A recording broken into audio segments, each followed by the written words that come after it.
And we're live. Welcome, everybody, to Distilling 101. We got questions, we got the answers. Hope everybody had a good weekend. We had a pretty good time at Maggie. Sorry didn't do a live on Saturday. I was pretty worn out. Spent all day there at the festival. Had a good time. Kind of started drizzling that night, so we ended up driving home that night. So it was a long, tiring night.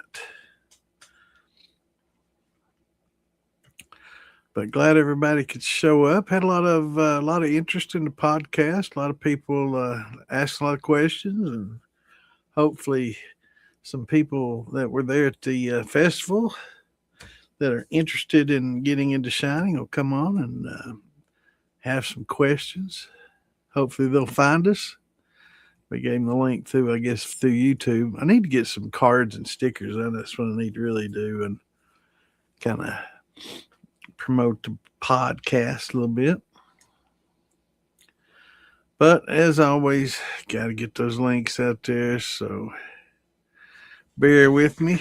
Let me find my list. I haven't used it in a while. Where is my list? All right. Oh, it's got to be here somewhere. There it is.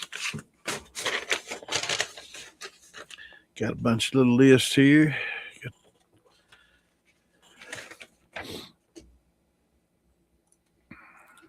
What's going on, Patty?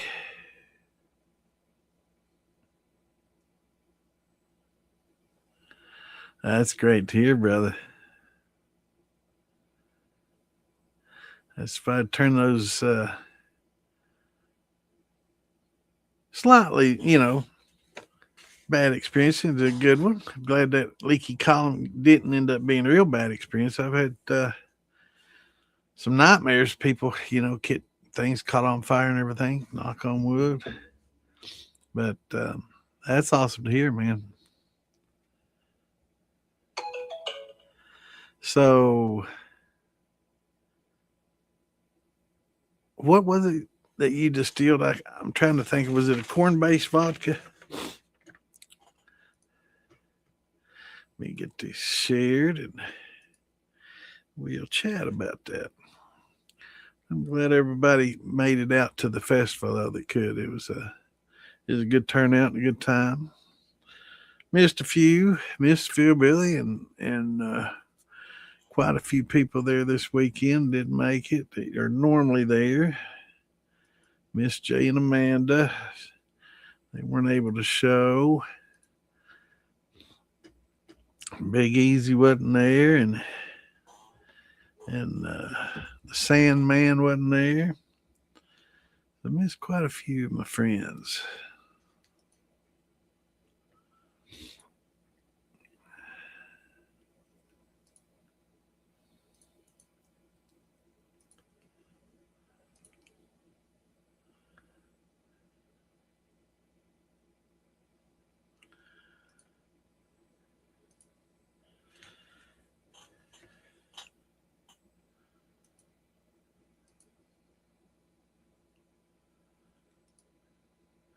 Oh, here, dead air. Got my mind thinking here while I'm sharing these links. Trying to think of doing two or three things at once in my mind. But I got to get these links shared and then we can chat. For those that are just tuning in, welcome. I'm not able to see the screen right now, sharing links, but as soon as I can, we'll start answering some of your questions and greet some of y'all that are just now coming in. There we go. Hopefully, we can get a few of these shared.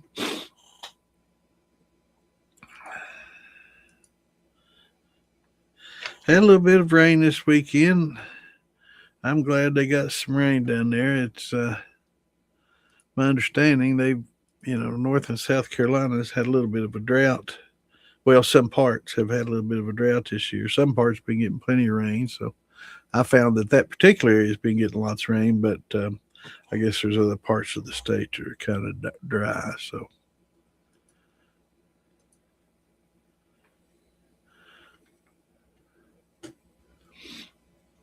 Here we've been getting plenty of rain,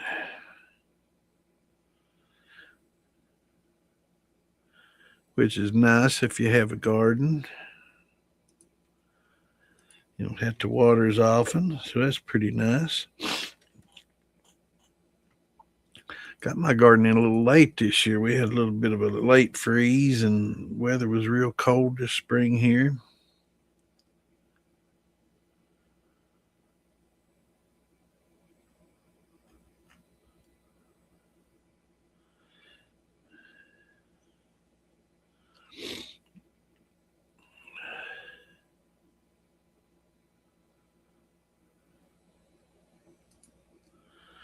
Man, I couldn't find that, and it was in all caps. Bigger than hell. Wow.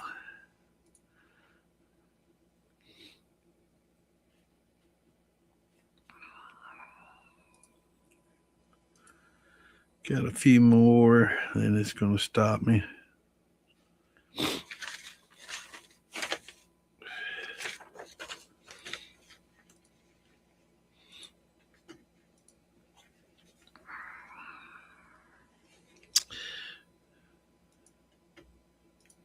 Not been feeling well. Got an allergy. On the verge of sneezing. Wait a minute. It went away. I'm going to sneeze here in a second. I've been having allergies. Oh, my nose is itching.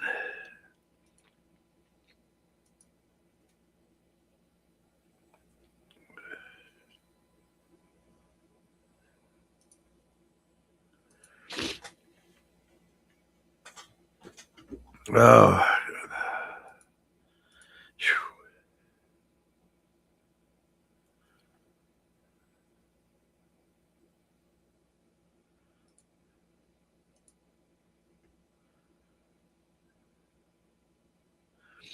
so bear with me. We'll get these links out.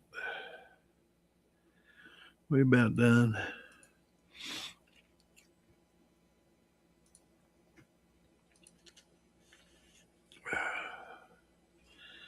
But I got to see a lot of friends this weekend. Got to drink a little bit of shine. Had a good time.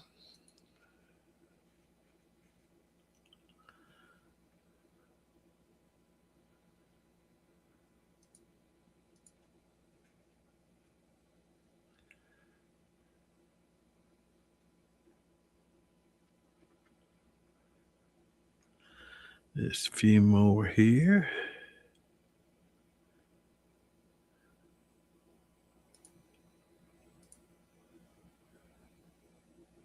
Damn it. All right, so it stopped there. All right.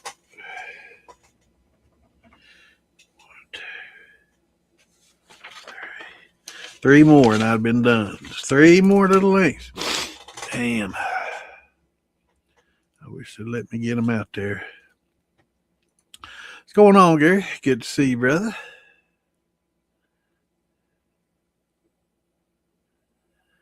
Yeah, I noticed. Well, Friday we ended up getting in Maggie. We got a late start and didn't get into Maggie Friday until about 5:30. So we decided to grab a bite to eat, and after I ate, been driving on the road and didn't sleep well the night before, so I was like, nah, let's kind of take it easy. I'll take a little nap. We'll go by the Comfort Inn, and that nap ended up being a pretty good little nap. And went by the Comfort Inn about 11. Hung out, talked to Alfredo, and Shua was there, and a few others, and sat and chatted, had a good time, and then Saturday we went to the festival and had a good time. Saw a lot of people and a lot of fun. Yeah, you got to really pay close attention. It's especially once you start getting to do it. You'd think after you get more seasoned and do it more, then you notice more, but actually it's just the opposite. You kind of get complacent and actually, well, some people do get a little bit more complacent and don't pay as much attention, right? So done it 100 times. I've never had any issues. Doesn't mean that you won't have an issue this time. So, kind of like I always say, it's like the truckers and the pilots. Walk around that vehicle, kick the tires, check everything out. Because the one time that you don't, inevitably something's going to happen, and it can be pretty bad. So, tried a blueberry run last week, made a few half pies, tasted like jet fuel, ready to try another run. High proof shine is going to, taste like that, especially, I think a lot of people have a different, um, it's hard to say. I think people perceive it coming out differently than what it usually does. Um, I think people tend to taste something that is kind of been post flavored, and they expect brandies to be really, really strong and have that fruit punch and just knock you down with flavor, and they most don't. Um, Maintaining that flavor is very difficult, and letting it air out, getting those higher volatiles evaporated off can help a lot. Pot stills traditionally, make a little bit headzier distillates, of course, than fractional columns and different setups that are designed to be a little higher attenuate, have a higher attenuation than just a pot still. Pot stills are great for brandy. They're great for carrying flavor, but you have to, be really weary about making your cuts and, aging.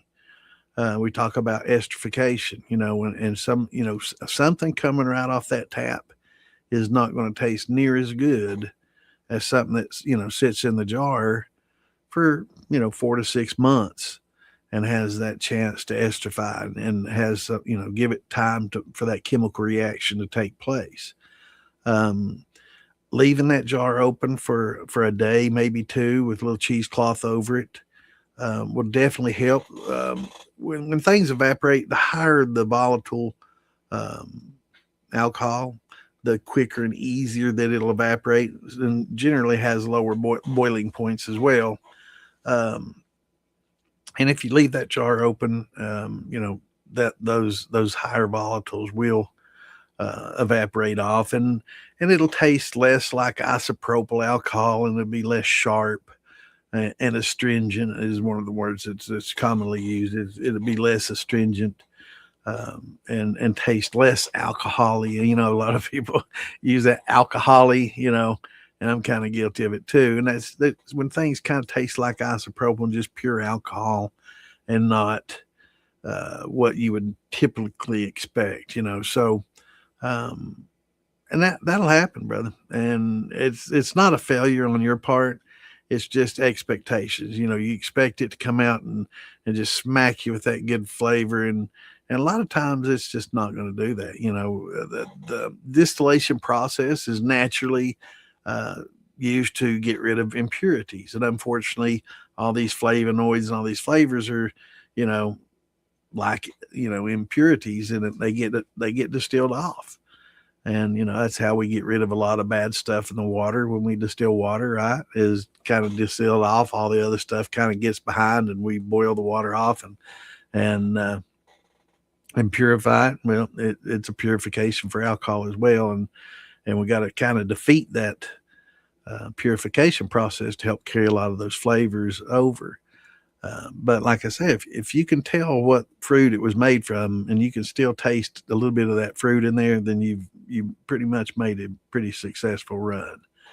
Um, but it's your first few brandies aren't going to be the best in the world. I can tell you that. It's a trial and error, and the infusion process helps immensely. The jar rigs having one versus two versus three, each individual jar that you add that you can use for infusing, it does add flavor. So a single jar rig is going to add a little bit, but a triple jar rig, it really does add quite. It just not exponentially, but it does get quite a bit more through each subsequent infusion. It definitely helps. What's going on, Curtis? Good to see you. All corn vodka. Yeah, yeah. Well, hopefully my vodka turns out well. It's. I'm going to take a picture of it so everybody can see. It's got a lacto infection on it, and it's a classic lacto. It's pretty heavy. It's got the bubbles, and I know how I got it. And so hopefully it'll taste pretty good. It's a potato, and right now the potatoes are on sale again, $1 for 5 pounds of russet potatoes, and they're good sized russets too. They're good bacon potatoes. They're not huge, but really good potatoes. $1 for 5 pounds, 20 cents a pound. I mean, that's some cheap vodka right there, and it smells real good. Actually, probably one of the better, probably the best smelling potato mashes I've ever had. And usually they're not all that great. I've had some, get kind of. We talk about butyric acid, the vomit, kind of smell that butyric gets, and some of the organic acids in a potato vodka can kind of take it in some strange places. But this one is, I think the lacto has helped because I normally don't get a lacto, but I know how I got it this time. But um, what's going on, Liquor Good Steel? I'm going to call you Liquor. Learned a lot from the podcast so far. Appreciate y'all coming on and discussing things. We'll support this channel any way we can. We get a hold of some flags now. Yeah, we've got some militia flags. Definitely get up with Damon and Phil Billy, and they can hook you up. We got a couple ones. We got a Friday show called the Shit Show, and I think this Friday is going to be a Shit Show Friday. And it's just where everybody comes on there and just talks about shit, everything. You never know. It can get a little bit crazy, but it's a lot of fun. But yeah, we've got quite a few shows, and we got some new shows coming on. Talked about a little bit this weekend. There's going to be some new shows coming on, and maybe Saturday before mine, maybe at 6, there's going to be a fella coming on, going to be doing some interview type podcasting. It should be interesting. Seems like it's going to be pretty good. So, yeah, we got some new shows coming on, so that should be pretty good as well. But yeah, we definitely appreciate the support, and thanks for coming on and bring your questions. Anybody got questions, or promote us? If you got some friends that are just getting into the hobby and they got questions or want some advice, send them our way. We'll take care of them. Yeah, I know how it goes, brother. Yeah, it gets tough, but you can make it here. That's the most important thing. But yeah, Maggie's a lot of fun, and farm to bottle. And if you live anywhere in the area, it's really good to try to make it. It's a lot of fun. Not sure if I'm going to be able to make it to Arkansas. I had a really good time down there and really enjoy it, but it's such a long drive. I can't make that drive myself. If I can ride with somebody, I can, and I'll definitely continue to go. But me personally, I can't drive that far. It's like a 12-hour drive. I literally was almost falling asleep at the wheel on the way home from Maggie. I had to pull over and had to take the wheel. I literally zoned out twice. I'm like, well, I got to pull off. Dangerous. What's going on, John? Good to see you, brother. Oh man, I got some friends that live in Arizona, and it's just crazy hot out there right now. Yeah, and well, a heat wave across the U.S. I think we got close to 90 today, and but we've had pretty good summer. Had about a week or a couple weeks in the 90s, which is about typical for us.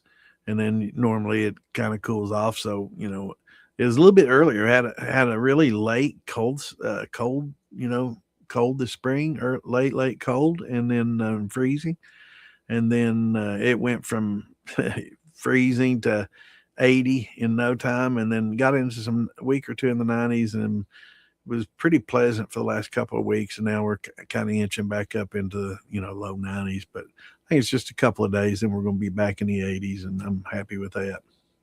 What's going on, Mr. Boyd? Good to see you, brother.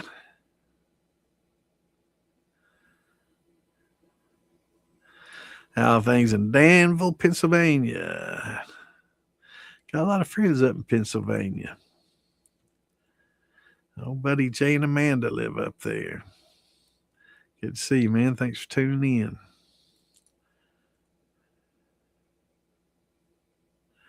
Yeah, miss seeing you, brother. Yeah, Thursday. I really wish I could have made it Thursday and gone to the nursing home and brought some gifts. I remember not last year. Yeah, last year and year before we went and handed out gifts, and that was very nice, rewarding, great people, and it was a lot of fun. And they look forward to us coming every year. Amanda wasn't able to make it this year. She had some other things that she had pending, so she wasn't able to make it down and didn't get to see my buddy Jay. Um, but yeah, I wish I could have been there for that. Well, yeah, we catch y'all at the Far in the Bottler next year or here twice a week.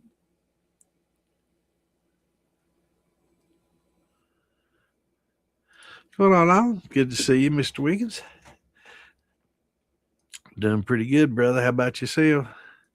There's JJ.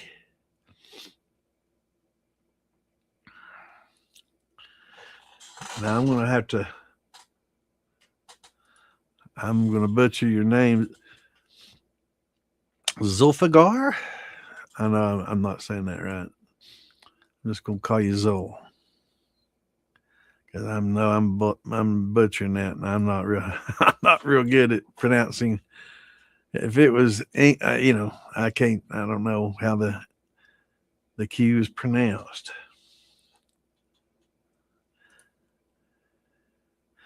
Your strawberry brandy turned out good. That's awesome. You used inverted sugar instead of regular sugar. Running Bloody Butcher corn bourbon. Awesome. That's great to hear. Yeah, inverting sugar does help. It is a little bit time consuming, and it's holding it at that 237 degree temperature and making sure it doesn't crystallize. It does take a little bit of work, but it does really make some very, very good sugar. Thing it does, sugar is sucrose, right? Table sugar is called sucrose, and it's basically fructose and glucose bonded together, so it's a disaccharide. And when you invert it, you break that glycosidic bond and you create individual molecules. And the yeast tend to eat those single molecules a lot easier. It's a lot less stress on them, and as a result, can produce a little better flavor. And it's especially good for those of you that like to make, desserts and pastries and things of that nature. It really makes for better, like let's see, cake icings, things like that. Any kind of fillings, anything like that you use sugar in. If you invert that sugar, it has a much sweeter flavor, even on your own palate, on your tongue. It's a different sweetness than just pure. You can taste the difference in just pure sugar, and put it on your tongue and taste it, and then do the inverted sugar, and it tastes much sweeter. And that's why a lot of pastry chefs and confectioners and stuff definitely prefer it. If you get tired of doing that or you just don't want to, you can always just buy dextrose. It's a monosaccharide, but it's just glucose. It doesn't have that fructose molecule. It's just a glucose molecule, but it's a monosaccharide as well. And yeast, really they love it. Takes them a little bit longer to eat a fructose molecule than a glucose molecules, but it's a lot less stress environment for them, and they definitely prefer it. And it makes for some good brandies.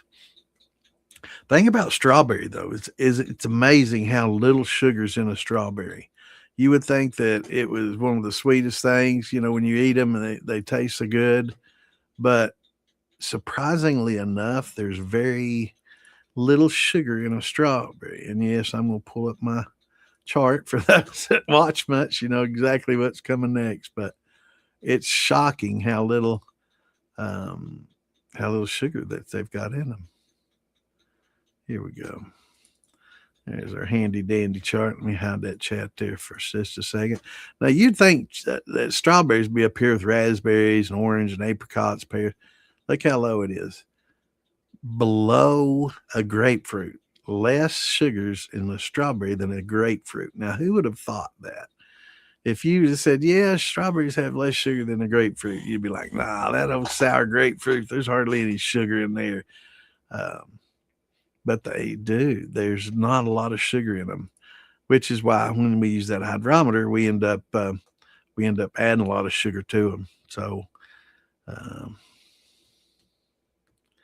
yeah,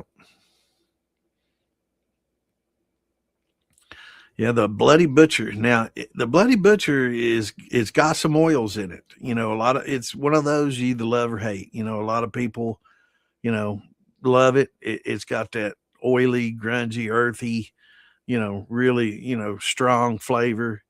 And if it's the first time you ever do it, you'll definitely see oil on the top. Normally, you'll see little small penny size, maybe pencil head sized little circles of oils, that bond together on the top. But when you get that Bloody Butcher, man, you'll get some big old, um, I don't know, groupings of oil on the top. A lot of people, their first time they do it, they're like, "Oh my God, something's wrong," and they see all that and they're like, "Oh my God, what have I done?" And sometimes like particles of the cornmeal, when it's ground down finally, will get in that oil and it'll make it kind of look funny. So instead of just like an oil slick, round oil slick on the top, it's got these little white flakes and stuff in it. And people are like, "Oh my God, what is this? It doesn't look like lacto," and it, people are concerned this is something you're going to ingest. So a lot of times, especially for first timers, they like, "Oh, I've done something wrong. This doesn't look right," and it's perfectly normal, but it does. It gets quite oily, and people love it or hate it for that reason. But it's good stuff. What's going on, Mr. Pollen? Good to see you, brother.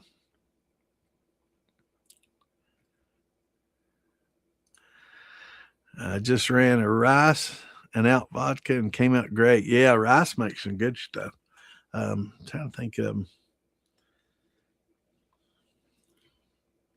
getting old. Can't remember. CRS, man. I can't remember shit. But yeah, rice makes some really good liquor, and there's a yeast that's out, and I think it was pretty much designed. It's the Yellow Label Angel yeast for those that's not used it, and it's oh. Well, we'll talk about that Jagger Yee in a minute. Zol Zulfikar.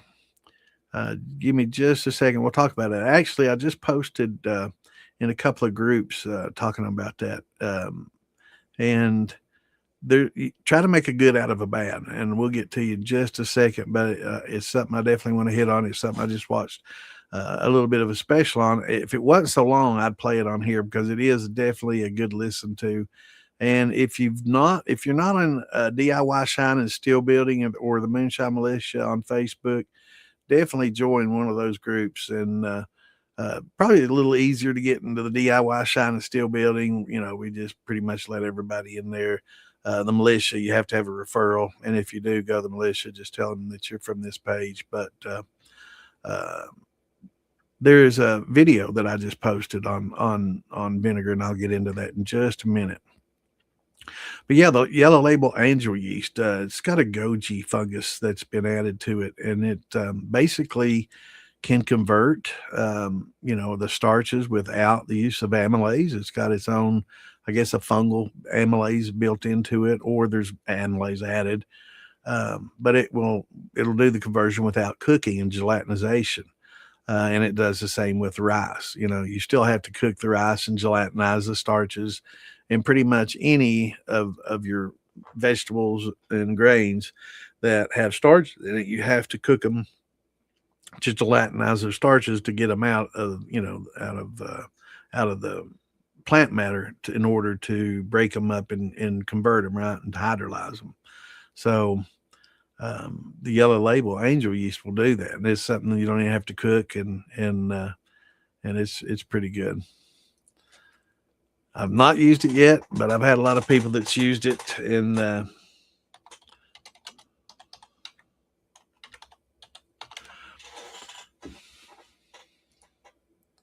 soju. That's what I couldn't think of. Sake's easy, but soju. I don't know why I could not think of soju. But yeah, that's probably the most drank alcohol in the world. It's the most drank alcohol in the world, soju. Not as common here in the United States, but pretty much all over Asia and Africa and a lot of countries. It's a staple. Rice and oats is good. Yeah, I like adding oats to just about everything. It softens everything up. Yeah, it was great meeting you too, man. Definitely. And we're glad you stopped in and glad you found us. Like I was just saying at the beginning, man, I'm gonna have to get some cards and some stickers to hand out with the Distilling 101 and a few of our groups and places where you can watch it. Definitely. But yeah, it was great talking to y'all. Had a good time. Yeah, got to see Mr. Joe. Good seeing you, brother. Yes, it was. Yeah, we got a pretty good little storm through here last night. Some areas of southeastern Kentucky up to 70 some mile an hour winds. So we've had some pretty bad, um, yeah, pretty bad storms. My Jaggery mead turned into a vinegar. That will happen.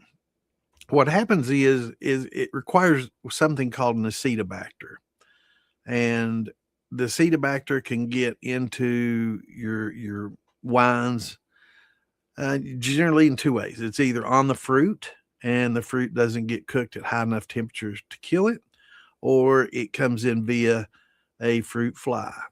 Very common thing to happen. That's why a lot of winemakers and will cover it right and use the airlocks is to keep those flies out and keep it from getting in there, via pest. That's also a reason that a lot of people will cook any fruits that are going into it. Now, winemakers won't do that because they know that high temperature tends to take away a lot of flavor, and it does. So, anytime you bring a lot of these fruits to a really high temperature, you're kind of killing off some of the flavonoids and fruit terpenes and other things that are generally give you some good flavor in your wine. So it's a big no-no for winemakers to heat it to that temperature. It kills the character of the fruit, and it does. So they use a little tablet called a Campden tablet, and it's basically just potassium metabisulfate that's been pressed into a pill form, and you just crush them up and add it, or you can just buy the potassium metabisulfate in the powder form and just use little teeny tiny amounts. It's like quarter teaspoon for I don't remember the dosage, but I do have a chart around here that has a lot of dosages. I'm gonna put out there in the groups. But anyway, back to acetobacter. So it's a bacteria, and it has to have two things. It has to have oxygen and it has to have alcohol, and it will thrive on those two. It'll consume alcohol, and basically it'll create what's known as mother of vinegar. It's kind of a SCOBY. It's a bacterial colony, and it looks kind of like a jellyfish in the form of a pancake, kind of like a translucent pancake sitting on there.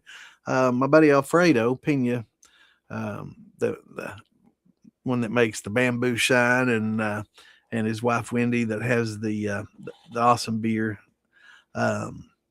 He got one recently in one of his brandies, and he was asking me about it, and we talked about it. And basically, he took out the mother vinegar, and it just came back. So, but back in the old days, hundreds and hundreds of years ago, vinegar was used as a medicinal thing, right? I mean, it was used on cuts and scrapes. It was a miracle drug. I mean, it did a lot of good things. It was used to dress wounds and it helped healing, used for a lot of things.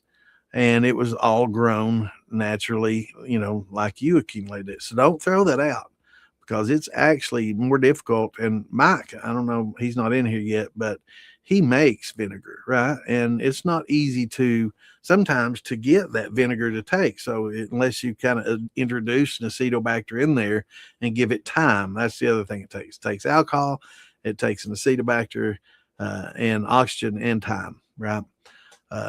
But they used it, and nowadays they don't use it like that. So it's a lot. It's watered down, and it's not created the same way these days as it was.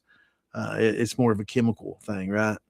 And it's not done these days like it was done before, and it doesn't have the uh, medicinal properties that it once had. So making vinegar like that, save it, because it'll actually, it's great, to have a wine vinegar, in cooking, and it's also really good as a holistic medicine, right? So I will. Let me see. Let me look and see how long that video was. Let me check that out. I don't think we got enough time. I don't want to. I don't want to do a long video. Uh, like that. There's a good picture. Big Beard and Steel Wheel posted on here. Let's see.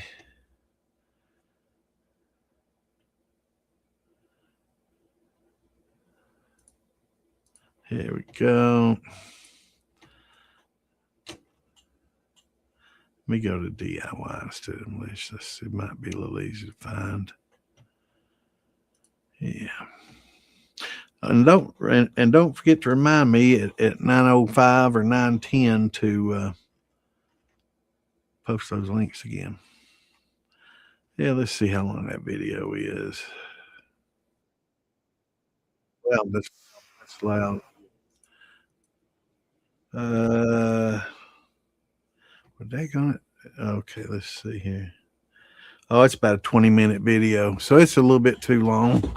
But yeah, if you go to DIY Shine and Steel Building, join up and check out that video. It's a really good informative video on vinegar, and we can talk about how to not get it when you don't want it. But if you do get it and you get it like that, keep it, and watch that video and learn to preserve it, because it's different than the vinegar that we get today. It's much better for you gut health wise and for your body, period. So, and it's actually not easy to do. Ask Mikey. He's not in here yet, but he makes vinegar, and sometimes it's tough for him to get it started. But once you get this SCOBY of mother vinegar going, you can use it to reintroduce to other things. So, making a red wine vinegar, it's pretty good. It's great for cooking. I've actually, I've had, some of my wine actually turned into vinegar, and I just keep it, right. It's good to use for cooking, and it's good for your gut health, and it's good for a lot of things. It's actually a kind of a probiotic. So you just, sometimes we can turn these, accidents into positives, right? That's what you got to do. Sometimes if you get a bitter taste and shine come out, just make limoncello, right? And so you just gotta, life gives you lemons, make lemonade kind of thing, right? So, but that the vinegar is really beneficial. Yeah, the thing about it is, though, is high temperatures will denature THC. So I don't want to get too much into that. I know Facebook doesn't like when we talk about these things, but it's recreational now, and it's not like other things. But high temperatures will kill THC, so it'll reduce your THC content tremendously. High temperatures also will, like I was talking about the brandies, how it takes a lot of your good delicate fruit flavors away in your winemaking. It does the same thing with cannabis. It'll take a lot of those good terpenes and just trash them. That's why CO2 is one of your better processes for keeping a lot of those good flavors, because it happens at a really low temperature.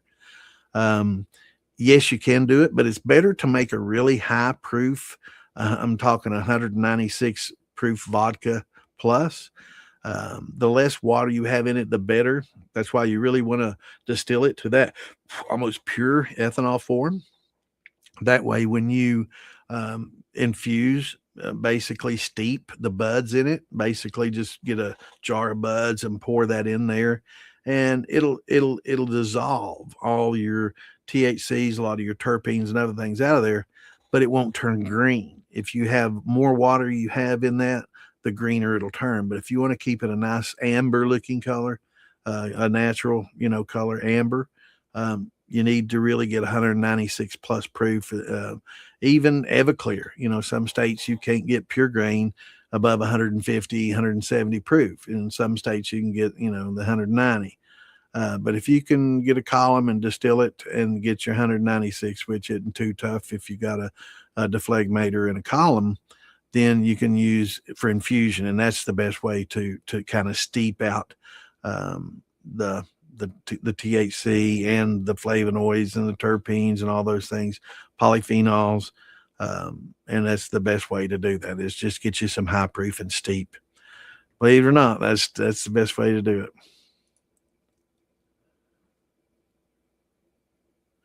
Yeah, yeah. It always boils down to fruit flies are not heating the fruit up to a high enough temperature.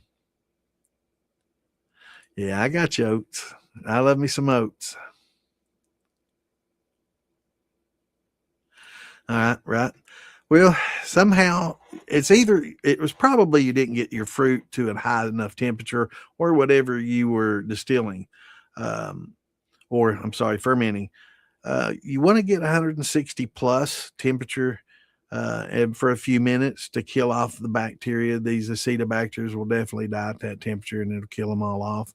So definitely want to get it up to that temperature and that'll kill everything off and then maintain sanitary. So like wood spoons, if you got this old wood spoon you've been using and flies been lighting on it and you don't keep it sanitized, it's going to introduce it. Now, when it gets into that in such a small little thing, it takes quite a while for it to, you know, come about and multiply to the point where it can do. Sometimes it doesn't make it, right? Sometimes it just doesn't survive. Other things overwhelm it and cut it, eliminate it.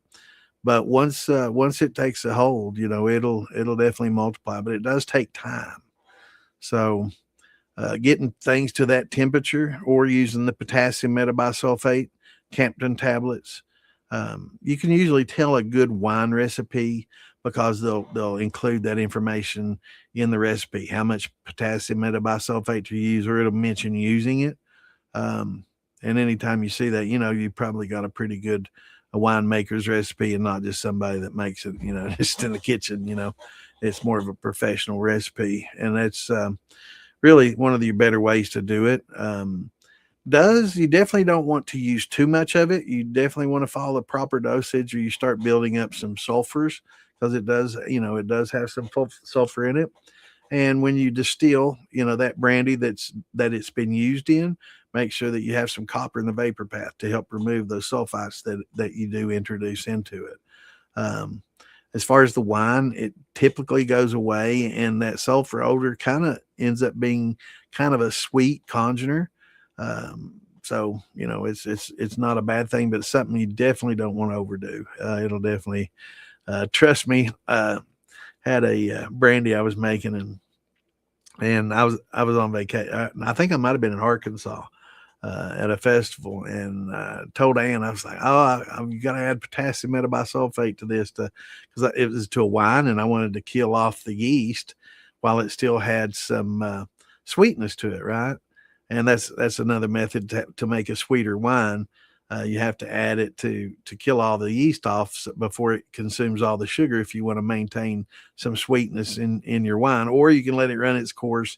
Use potassium sorbate, which will neutralize the yeast, and they don't breed anymore, and then they'll just die off, and then you can back sweeten, right? And that's another method of doing it. But I'll just add the potassium metabisulfate, and just when I'm degassing the wine, it'll degas that chemical as well. So I was telling Ann how much to use, and she thought I said tablespoons, and I said teaspoons. So that couple of teaspoons turned into 2 tablespoons, and man, it wasn't bad, but it was a damn good thing I had that copper mesh because it really took every bit of it to get it out of it, and it did. I gassed it and degassed it and let it sit a little longer, and did that several days, and it gassed a lot off. And then I guess the copper took the rest off.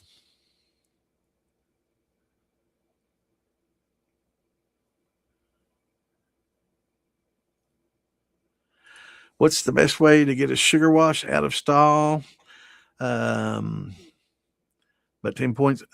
First things first, always when you're doing a sugar wash, you got to make sure you do two things. You need to add a nutrient because there's just absolutely no nutrients for your yeast in a sugar wash. So that'll immediately create a stress. And anytime you have a stressed yeast, it can and most often will produce some off flavors.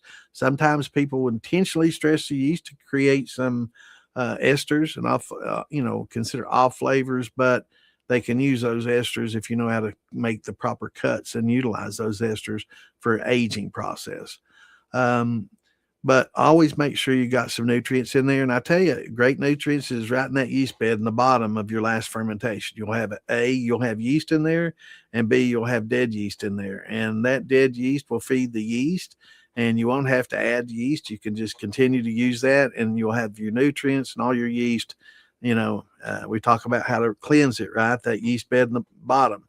So once you siphon off all the clears, take that yeast and pour some water over that bed and kind of neutralize the alcohol and proof it down way, and kind of pour it off, let it settle, pour that liquid off, kind of do it again, kind of wash your bed, then pour it through a sieve and get out, all your chunks and organic matter that you can, all your grains and stuff that you can get out of there.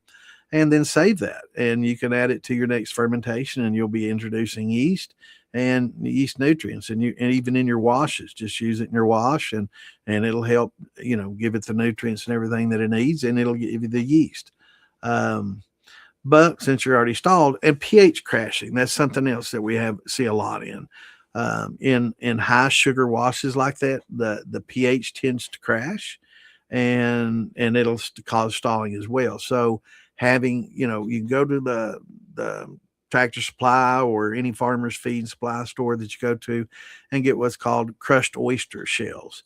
And it's just a bag of oyster shells that are crushed up. They use it for chickens, to help supplement the calcium, to keep the shells stronger and their calcium up. It's also great in gardening. I use it in gardening, but it's also great to boil and make you a little cheesecloth pouch.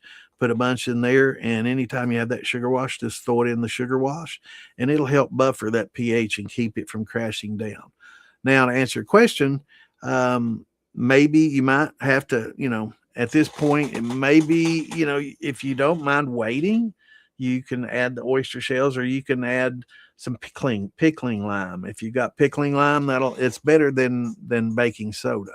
Baking soda has sodium in it, and it tends to stress yeast, whereas the pickling lime doesn't.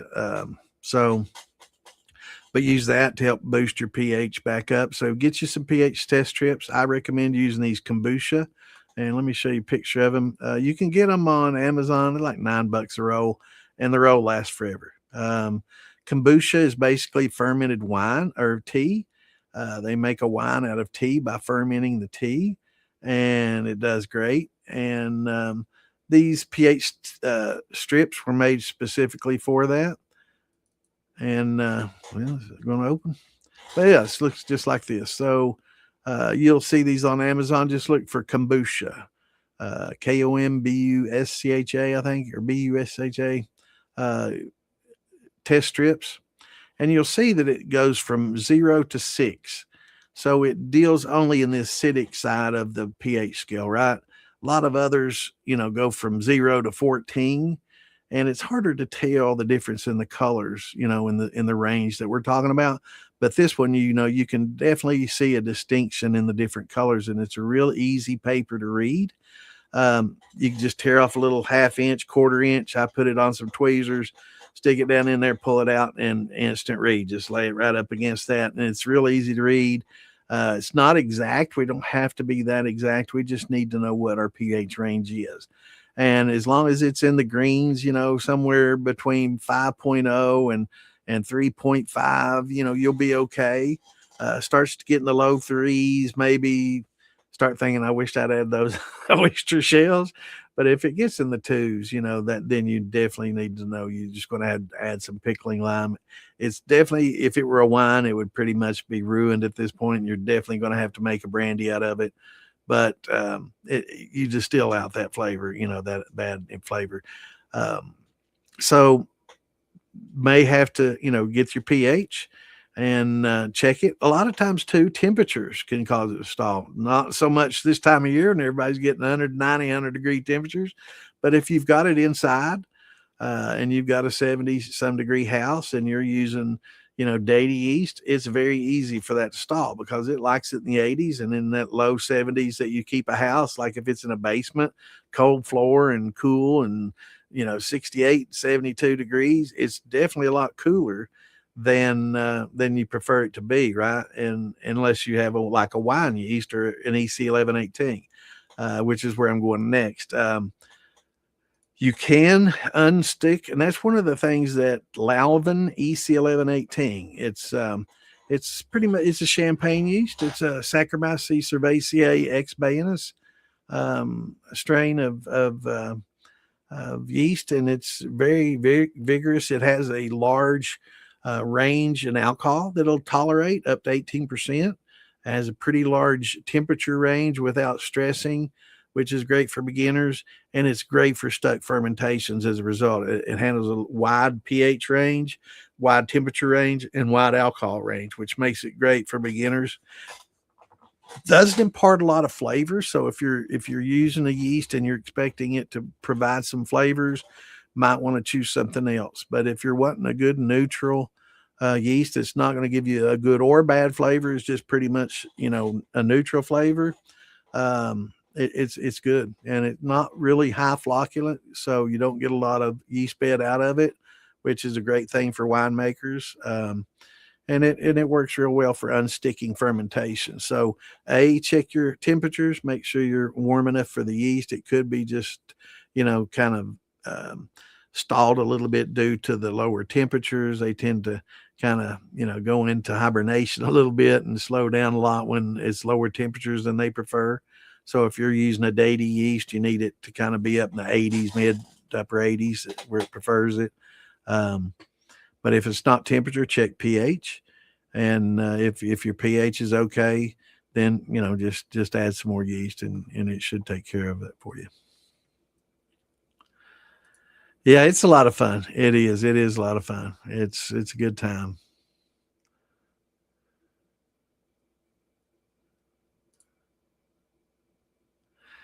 Yeah, but you're not going to put star sand in your stuff. But yeah, it's great to the acetobacters is what you're really wanting to kill, and star sand will definitely kill those acetobacters. But these flies, man, when they light on something, they have this on them from crawling on fruit.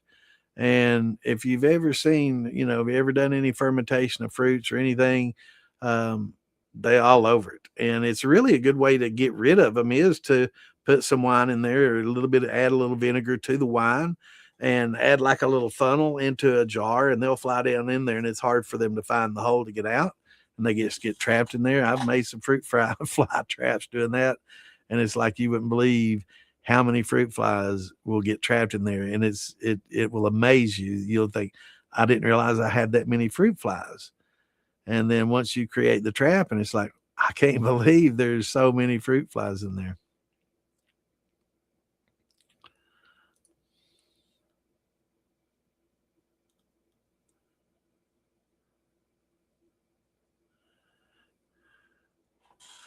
Uh-oh.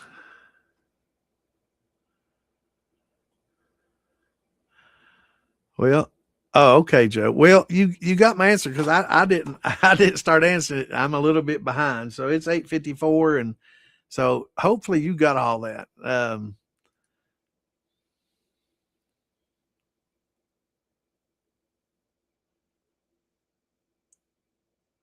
So you did heat it to a good temperature? Well, that's good. Yeah, heating it up to 190, but having that airlock or just anything to keep those flies out. And you got to kind of boil things after you use everything. Just clean everything with boiling water, and that'll help keep those fruit flies down. But a lot of times it's actually on the fruit when we add it, and if you don't heat it up, or even in the honeys, if you don't pasteurize, kind of heat them up, yeah, it'll definitely carry through.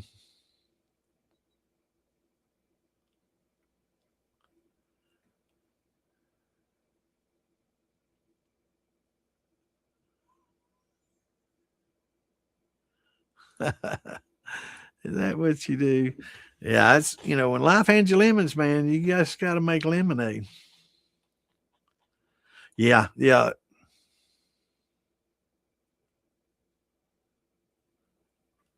yeah. It's hard to heat up water. When you can't even boil water without it foaming up.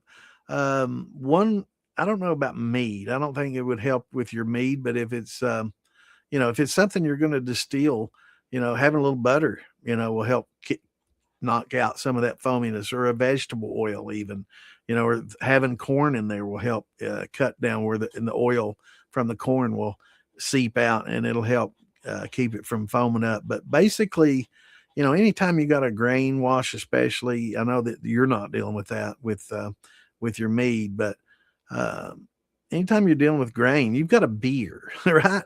And if you taste that, it's carbonated, right? Your mash, your grain mashes are carbonated. I mean, if you take a good enough sip of it, it's like a beer. It's carbonated. It is a beer per se. So those foam up tremendously. So most beginners tend to overfill their stills the first couple of times and puke over a little bit. So they learn, it foams up quite a bit. So don't overload your stills too. But yeah, I'd say that's definitely, using an airlock that can hold in that CO2 and eliminate the air, the oxygen from the environment will definitely help you for sure. Because it has to have alcohol and it has to have oxygen and time. Hey Becky, how are you? I'm doing well. How about yourself? I'm sorry, I'm a little behind. I'm about 20 minutes behind, but that kind of happens. Yeah, Jaggery is sugarcane, right? And it can, it's very common. A lot of sorghum, but yeah, there's a lot of cane sugars. Right, right. Like a Zolka. We get, I guess, a Morena sugar, Zolka sugar. It's a more of a raw sugar. It's not quite like um, a molasses or at that stage yet. It's kind of in between. It's just not been refined. It's not been converted to a white sugar, so it's not a refined sugar. Well, that's all right.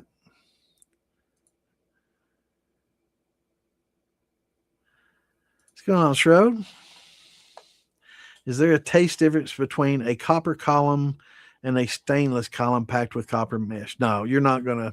You're not. Most columns, if you use the copper mesh, you're going to get so much copper coverage in that vapor. So you got such a large surface area with that copper mesh. Um, you're not going to be able to tell the difference at all. You probably could if you had just a stainless pot and column versus a all copper pot and all copper column. You're going to see a little bit of difference that in the sulfites, but having that copper mesh, you have such a large surface area with that mesh. Um, got to picture it this way. So if you've got a column this big around and you've got vapors coming up, really the only place the vapors are contacting that column is on the outside, right? The vapors that are on the inside, they're not coming into contact with that copper at all. But if you force all those vapors through a big wad of rolled up mesh, and you want to roll it up loosely, you don't want to pack it too tight. You want the vapors to flow through fairly freely, but you'll get a lot of coverage. All that vapor will come into contact with copper for sure, 100%. And you'll get so much better coverage. It's a larger surface area. So yeah, it's definitely much better practice to do that. That used to be one of the big benefits of the copper steels versus just a all stainless type steel or a glass setup, is that you had that copper to remove those sulfites. But now that, people just add the copper mesh, which is pretty cheap, and you can continuously clean it until it just gets so corroded, you pitch it out and just use some new. It's not very expensive. Um, Definitely the way to go. If you do, even with the copper setup, it certainly helps a lot, especially if you can smell it. A lot of the rotten egg, sulfur dioxide, you can smell a lot of these sulfurs, hydrogen sulfide, H2S. You can smell that, coming off in your distillate. You get a lot of organic smells, a lot of organic acids, and this is just another one of the odors that come off, and it's a byproduct of the fermentation process. Certain fruits tend to create more than others. I know when I do like plums, dark grapes, things of that nature, I tend to get a little bit more. But there's other things that can bring it, and using that copper mesh really helps a lot in removing it for sure. Oh, you ate them gummies, didn't you? Getting heavy. Oh, that's kind of like the way I was driving back from Maggie, man. I didn't eat any gummies, but man, I was zoning out. I had to pull over. All right, JJ, good seeing you, brother. Thanks for dropping me in, my friend. What's going on, Indy? Since you're talking yeast, what would you recommend for a rum and for a honey mead for flavors? For a rum, they make a rum yeast, and it's specifically designed. It's got basically a glucoamylase in there, which help break down a lot of the unfermentables and dextrins in, the blackstrap or molasses. It's got some sugars in there that are a little more complex, trisaccharides and oligosaccharides in there that aren't really fermentable, and it'll help break those down. So a good rum yeast is definitely. I'm trying to think of the specific type. Let me pull it up. They've got it on Amazon. And it basically just says rum yeast on it. And yeah, let's see.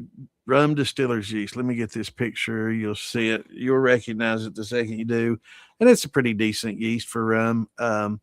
And it does say right here, single culture rum yeast strain with glucosidase. And that's basically what we're talking about, glucoamylase. But this is amyloglucosidase. And it's just an enzyme that helps break it down. But let me show you that picture, and you will recognize it. And if you go to Amazon or your beer stores, I don't know if Philbilly sells the yeast or not, but a lot of places will have it. Oh, let me go to screenshots. No wonder I can't find it. Let's see. Screenshots. Here we go. Boom. Yep, that's the stuff. And there's a couple of different packages of it. There's several different kinds you'll see, but most of those are pretty. I'd stay away from the turbo, but most of these are generally rum yeast, and they have the enzymes in it that help break down all the sugars in it. So it's pretty good for that. For meads, I'd say Lalvin 71 or 74. I think it's 74D. Let me pull that up.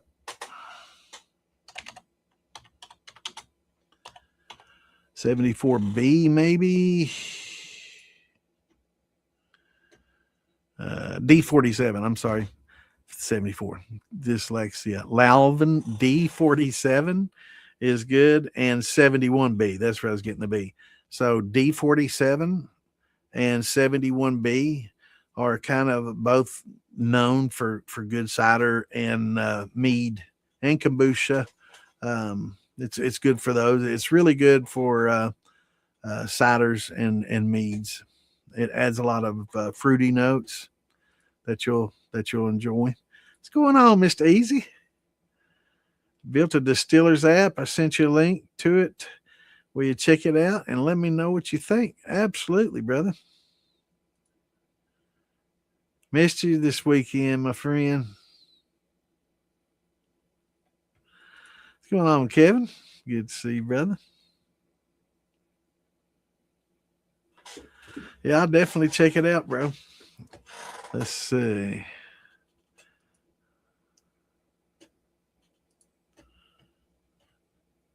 In fact, let's see here. See if I can break it out. Easy Distillers guide.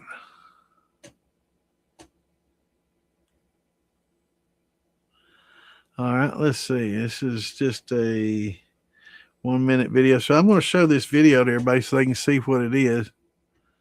And then I'll use it this week and we'll talk about it this weekend. But let me figure out how to do this. Let me hide that. Well, let's see. I don't think I have to worry about that. Let me see here. Share screen. So it's going to be my second Facebook. Yeah, this is it. All right, check out the video. I don't know if it's got audio on it or not. Let's see. Let me turn it up. Okay, here's the link you shared. Easy's Distiller's Guide. It's got recipes. You can share it. Walk through videos.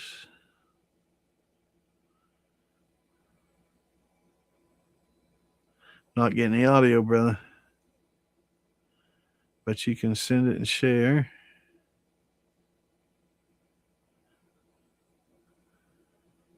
Open as a web app. Okay. So I guess you can use it on your phone as well.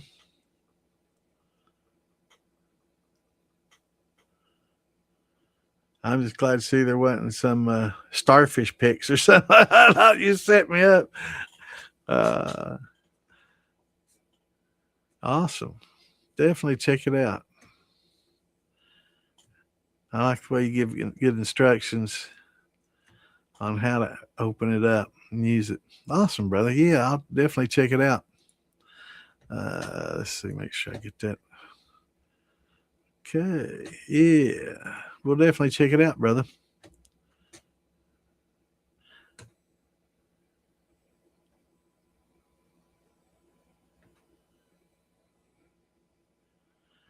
That'll be awesome. Yeah, I'll definitely check it out. What's going on, C-Shine? Good to see you, brother. Did your first drum batch is really good? The Datey hadn't distilled it yet. Yeah, Datey works great, but the only difference in basically this rum wine is basically a Datey, but it's added the glucose. So if you have the glucose, the liquid glucose that we use for grains, that we use with the high temp alpha, just use that. Just pour that in with the regular Datey yeast, and you've done the same thing. So you can just use the yeast that you use and add the glucose. But if you want to, get it all in one and you don't have it, that rum yeast works real well. And you can save it like we talk about. You can save that yeast bed that's created, wash it, rinse it out, keep it in good, jar it up, poke a few holes in the lid. It'll stay in the fridge. It gets dormant, when it gets cold in the fridge, and then every once in a while you can pull it out and just throw a pinch of sugar in there just to keep it thriving, but put it in a bowl, right? Don't just put the jar there, because sometimes when you feed it, if you overfeed it, which is easy to do, that's why I say a pinch, it'll maybe foam up and through the lid. That's why you poke some holes in it. You don't want to build up pressure in there, but it'll catch it in the bowl. If you have enough holes poked in it. If you don't have enough, you just got one, it might just squirt up to the top of the fridge and just give you a shower of yeast. Not so good. But yeah, you could use your Datey yeast with some glucoamylase. That'll work just fine. It's just breaking down some of those oligosaccharides that normally, debranch with glucose in your grains. Being a small scale hobbyist and using a air still only, working on flavorful batches, what's your opinion on the best bang for your buck fruit? Definitely peaches and apricots. They carry over probably about as well as anything. They have a pretty good, strong flavor. But when you do use meaty, fleshy fruits like that, make sure you use your pectic enzymes too, because it really helps get a lot of those sugars and a lot of that flavor out of the pulp, and it does increase your yield just slightly too. So, what's going on, Mitch? Good to see you, brother.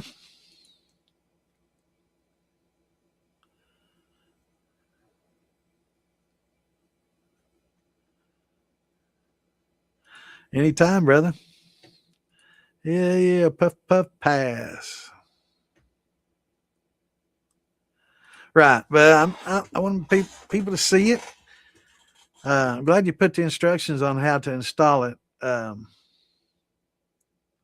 get it. Yeah, I'll get you, brother. Right there's a link. Normally, I don't allow them in here, but because it's Big Easy, I know it's not some stranger coming in posting a, you know, usually I say don't click that, but in this case, yeah, copy and paste that and check it out.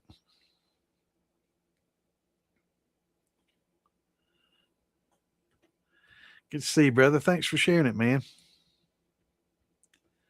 And I'll have to. Can I put that in the DIY Shine and Steel Building page and let the members there have a use of it as well? I'm going to, whether you say yes or not. Just letting you know. But yeah, I appreciate you, brother. But there's a link for those that can't see the Facebook post. Some people can't see this on the screen, but there's the link if you want to copy that down and type it in. I know you would, brother. All right, let me get I got 3 more links to share, so it won't take a second. Can't believe they didn't let me get my last 3 out. All right.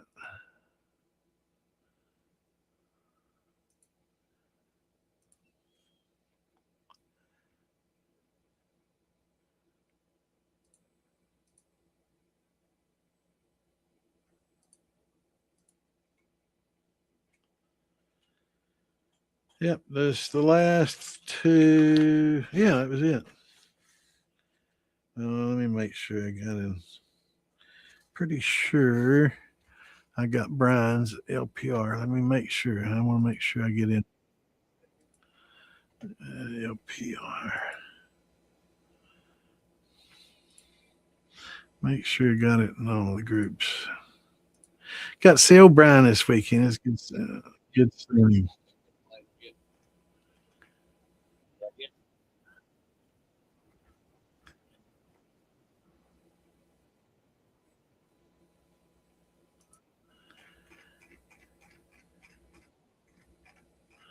All right, let me get it shared there. I thought I hit it.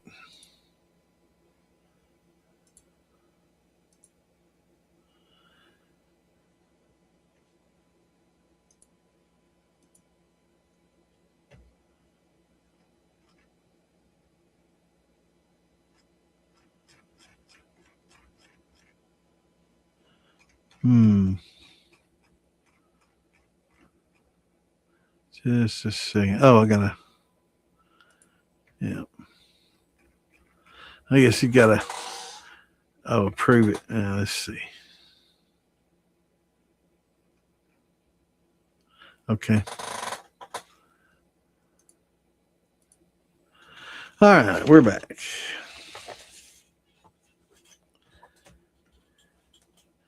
Open to changes and suggestions. Yeah, I'll check it out, brother. I'll see it.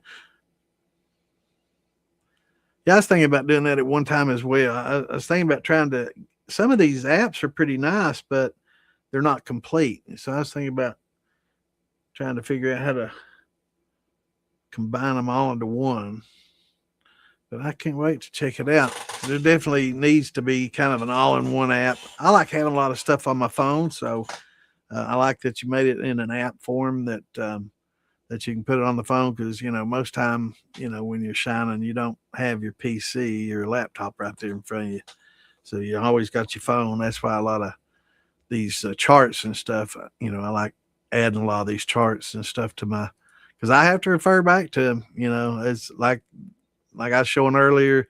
Just like this, and how much sugar's in this, and how many pounds of this for that. Because it's as good to use those and just use your hydrometer than trying to keep a recipe written down. But I've got a few of those as well. I've lost a few of them. I don't know if I keep them on little teeny pieces of paper, make little notes, and I'm always tearing up little pieces of paper like this, and writing stuff on it and keeping notes of stuff I need to remember because I can't remember shit anymore. And I do that a lot with my recipes, and they fall out of my file folder, man. I don't know. I think Ann just picks them up and throws them away. What's going on, propane? I have a ferment that I've taken off the grain, and it looks very thick. I'm not sure what is going on with it. It's been 4 weeks, and it's got solids on the bottom of the jug. Yeah. Can it be ran in the still? No, you want to siphon off those clears, right? Um, so did we use high temp alpha amylase, or is this just a sugar grain thin mash, or exactly what we got going on? Because a lot of times you'll develop that cap and then it'll all drop.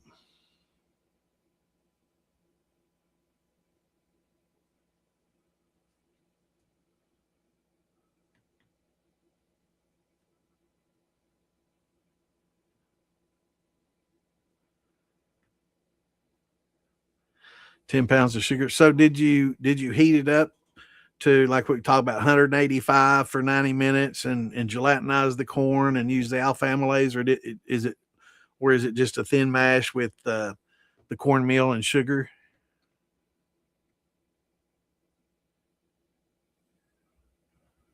Both is fine. I mean, both ways works.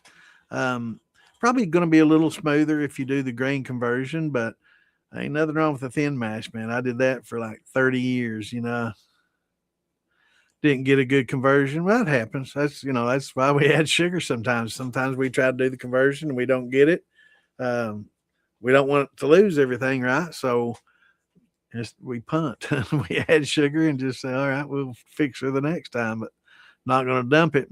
But generally, with conversions, a lot of times, as long as you can keep it stirred up and not scorched, you can reheat it and get it gelatinized. But again, when it starts settling out like that, you got to really stir the shit out of it to get it back up to temp. And then you denature the enzymes, but you just have to add them again and hope for a better conversion on the second round. But um, it's not an issue. Yeah, just is your fermentation? Do you put the gravity on it? I mean, when you take the gravity reading, you can't just put it in on a cap, right? You got to kind of push the cap to the side and get you a coffee cup in there and just get liquids, right? And then pour it in your jar or your cylinder, graduated cylinder that you're testing your gravity in, and see what your starting gravity is and what your ending gravity is, or tasting it. Is it bitter? Does it taste like a bitter beer?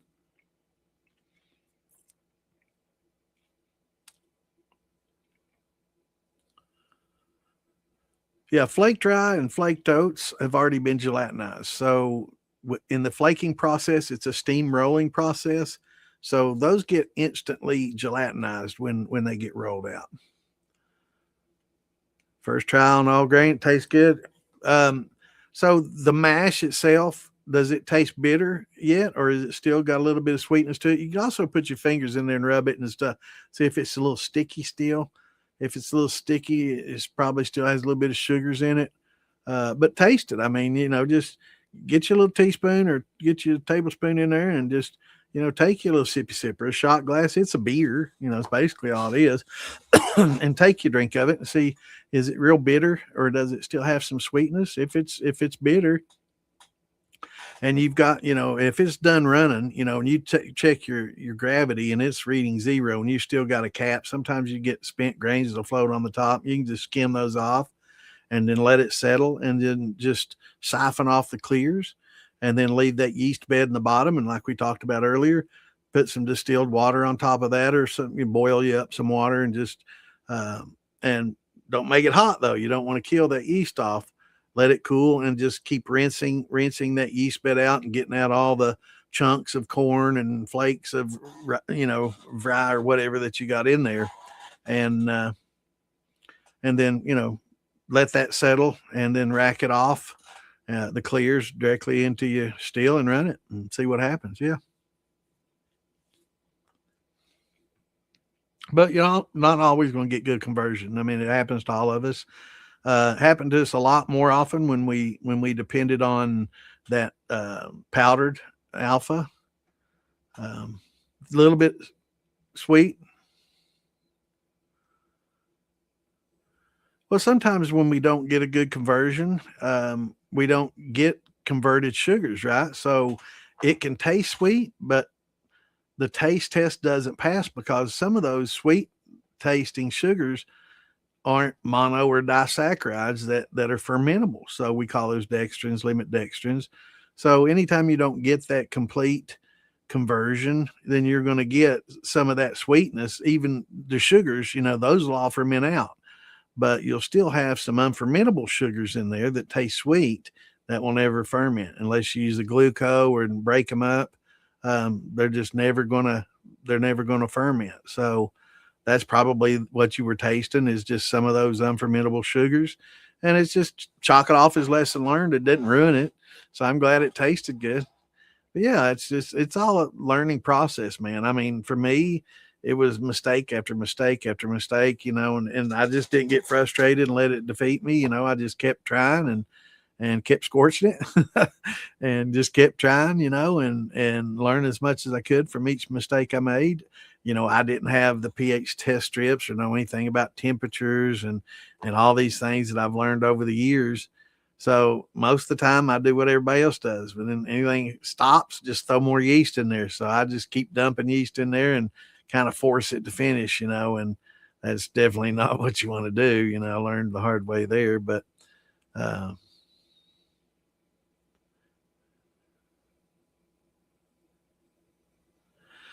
sweetness, yeah.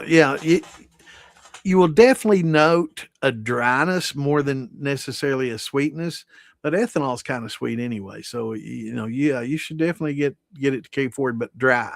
So when you do the hydrometer and you get your gravity and it's down below 1.0, and gets into the 0.98 whatever, then it starts to get what's known as a dry fermentation.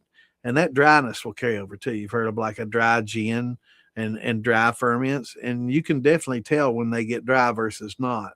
And so a lot of people, they don't like it to get dry like that. So when it's ready, they run it, right? They don't fool around because they don't want it getting dry.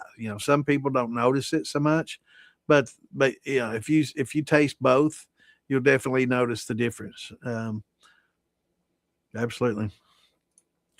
So I buy most of my grains from a local brewery. That's good. It's just easy as I pass by there weekly. Absolutely. So they now have most of the grains flaked at a decent price. Flake corn. Do I cook that like cracked corn? No, no. Like I was talking about earlier, in the all the flaked corn, flaked oats, flaked rye, flaked barley, everything that's barley ruins, but it gelatinizes it right in the flaking process because it's like a steam rolling process and it's really hot, almost instantaneously gelatinizes it, which would be great if we could do that at home in our hobby, right? We could just run all our corn through there, flake it, and and gelatinize it instantly and make our own flake. And there you go, Big Easy. You can make us a corn flaker, steamroller. But yeah, it flakes it out and it cooks it instantly. So no, you don't have to. You don't have to. But when you're using the high temp alpha, you still have to use your amylases, right? So we're just bypassing the cooking process, but we still have to convert. So it's broken all those sugars out of the grain itself, right? That were trapped in the grain. But now we have to convert them. So you want to heat it up to 185 degrees if you're using the high temp alpha, and just get your water to 185. Throw in your flake corn, stir it in good. Add your alpha amylase immediately. Stir it all in good, and it'll start the process of breaking those sugars down, and then let it cool to whatever temperature your glucose has you add it, 140, 120, 100, depending on what formulation is used. So follow your label on that, and you'll be able to do branch it and finish it on out. It's a lot easier. Don't have to risk scorching. You don't have to cook it for 90 minutes. So it's a lot easier, a lot more convenient. And if there's not a lot of difference in price, you really like it. A lot of people like the flavor too. So yeah. But with the flaking, also, it's not going to be like you don't get any benefits of malt. So you need to use your exogenous enzymes if you're going to use the flake stuff. That's awesome. That's great. I wish my first try was good or my second or third.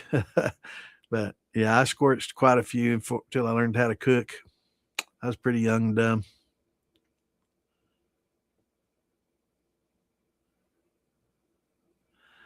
What's going on, Rodney? Good to see you, brother. Yeah, it was good seeing you, Brad.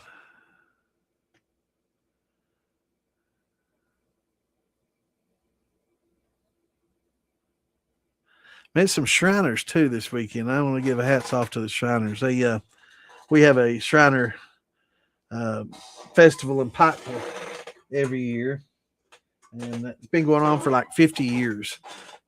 Called Hillbilly Days, and it's been a festival. I know you said Shiner, not Shriner, but it made me think about that.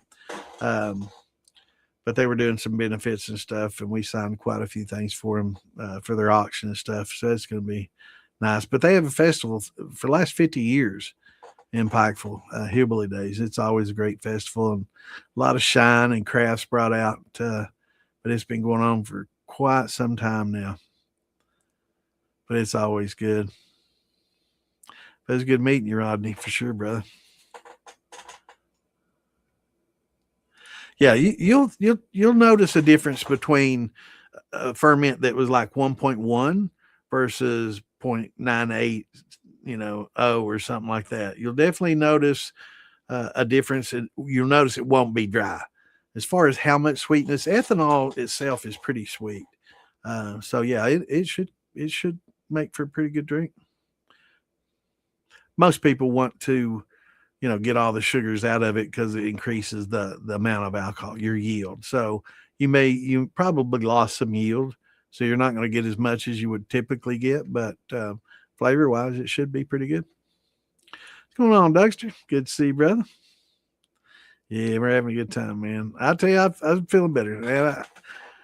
I ate a big old dinner tonight, and I've been tired since I got back. Really, I haven't slept good. I went to bed. I have trouble sleeping.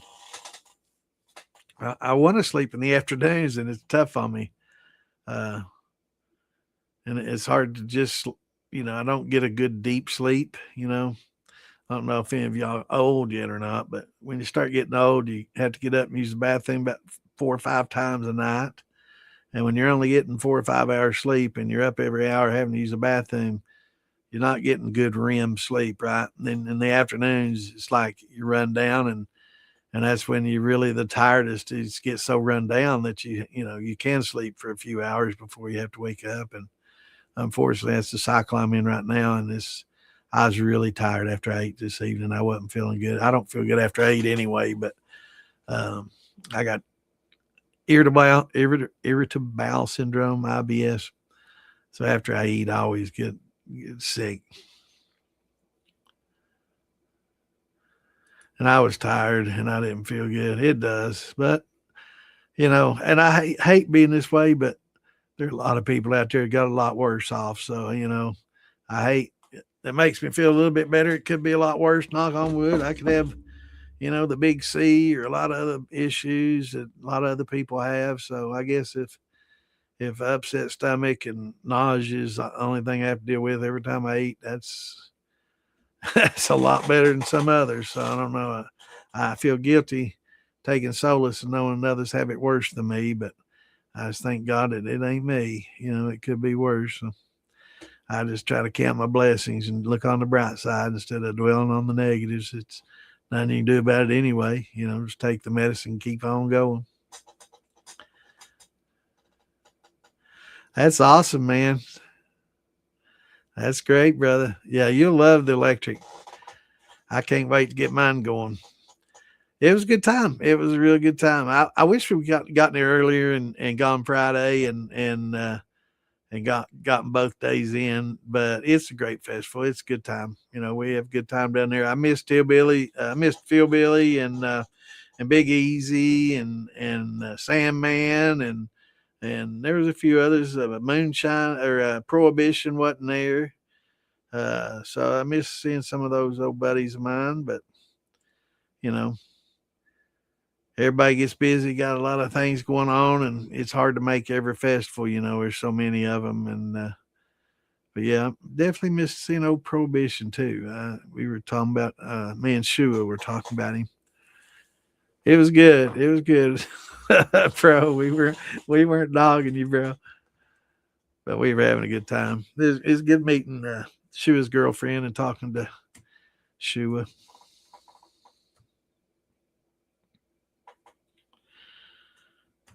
And Alfredo, I hadn't seen him and Wendy in a while. It was good talking to them. What's going on, Mash Brothers? Good to see you, bro. How's it going? Wormy mixed tumbles. What is that? That's that icon. I can't see it. Lord, you gonna get my magnifying glass out here. Let me see, what is that? Oh, that looks like a mug of beer with some, I don't know. Looks like a broken mug of beer or something. I can't tell what the hell it is. My eyes ain't what they used to be. You're getting old when you start keeping one of these around, right? Just the old magnifying glass. There it is. But yeah, I hate wearing my reading glasses all the time. I hate having them on my nose, and sometimes I just get such fine print I can't see it. So, you're getting old and you got a magnifying glass that you use all the time on your desk, right? And little notes everywhere. And which, let me write down that Big Easy's link here.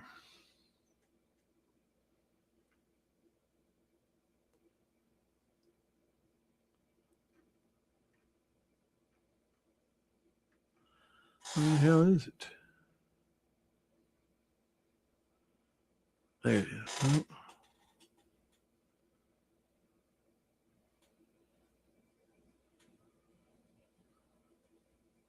Okay, there it is. Okay. Let me write down that link so I have to open this back up and write it down later.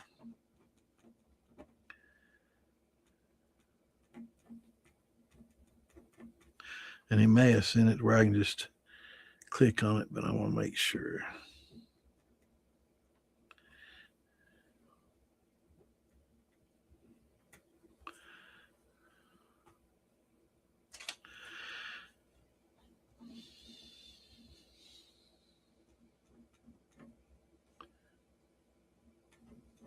Cool. Definitely check it out. All right, Big Easy. I hope you start getting on that project I got you now. We need us a corn roller, right? We need a steam roller for our corn, so we can just run it through that steam roller and gelatinize it and make flake corn. I've never really looked into how hard that would actually be. Seriously. I'd say Ian and Sandman and Phil Billy and me put our heads together. I guarantee you we could come up with a good steamroller. Got to be the next big thing. You'll see Vever Steamroller. Vever Steamroller right there. Yep, you'll see it. That'll be what's coming next. Temu. You can find it on Temu, Steamroller. Oh, wow. I'm reading a little bit about it. Grains sit in a vertical steam chest, often 30 feet tall, for about 30 to 50 minutes. So it actually cooks in this steam rolling process. So it's not as quick as I thought. I thought it just was so hot, and so it actually cooks. Heats and moistens, softens the kernel, and cooks the internal starches. Good to know. That's interesting. I'm glad I looked this up. Then the hot softened grain drops through a heavy counter-rotating corrugated steel cylinders and presses it into a flat flake, and then dried and cooled. Flake grains contain high moisture and heat, so they pass through the fluid bed dryer and stabilize pretty quickly. Unlocks the nutritional value in the starches. It's good for your cattle too, for those that have cattle, and also for your chickens and stuff. It's a lot better to feed them the grains this way than to feed them cracked corn. Actually, you really don't want to feed them a lot of cracked corn. It's not real good for them. Yeah, we wish you could have been there too, but it was a good time. Met a few viewers. It was great to see some, and I'm glad y'all came up and introduced yourselves, and it was good seeing everybody.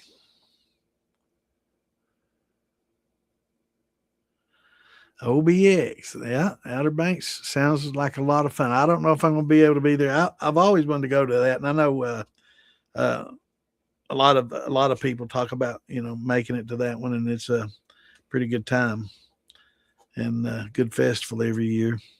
Beautiful place too, Outer Banks. It's very nice. Uh-oh.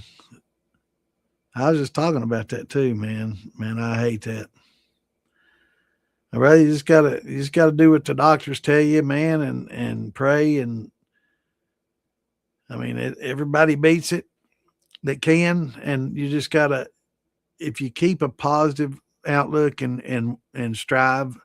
Got a buddy of mine that's a little bit about a year or two younger than me, and he went through a major cancer and had a brain cancer, and he's a fighter, and he literally was a fighter younger. I mean, him boxed a lot, but definitely gotta fight it and don't let it get you down, man. They got to do the chemo and go through and do everything they can. Force yourself to eat when you don't want to, and getting sick. But I hate to hear that, brother. But hopefully it's a cancer that they can use some radiation and some chemo on and take care of it. There are some alternative ways to help treat. I don't know enough about them to recommend them. I know a lot of people talk about a lot of different things, and a lot of holistic type medicine. I wish I knew more about it. I've been fairly fortunate. Most of my family, been skin cancer. My grandfather had skin cancers and had, like had a lot of it cut off his ears over time. They just go in and cut it out. It was that type, no big deal. And I'm pretty sure I've got skin cancer too, being a redhead and have that genetic disposition. Um, and they'll just cut it out. But we've been fairly lucky. Most of our issues tend to be with heart. So, yeah, we'll keep you in our prayers, brother. Hopefully they'll be able to. Hopefully it'll be one that they can take care of pretty easily, man. And have had a lot of people that friends of mine that's had it and they battled it and won and been years and years and years in remission. And that's just got to keep positive because your mind can have a big impact on how your body handles and treats things. And if you let it get you down and let it defeat you, often it will. So you got to have that fighting spirit and kick its ass. And it'll definitely help you. Keeping that good vibe in your head and that positive outlook. Definitely, your mind can help heal your body. With just that thought, and keep that positive thought and keep that fight and that will, and it'll definitely help you. But we're here with you, brother. And anytime you want to talk, man, just give me a shout. You got my messenger.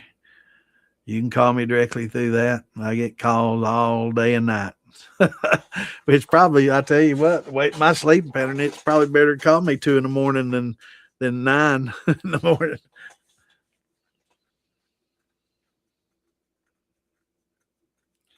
But yeah, man, if you want to talk anytime, bro, got quite a few friends that have battled that and won, and not so many so far that haven't. So medicine's come a long way. Just be glad you're in the 21st century and not the 20th, when there wasn't such good alternatives. But hopefully we'll get some more. What's going on, Scott? Good to see you, brother.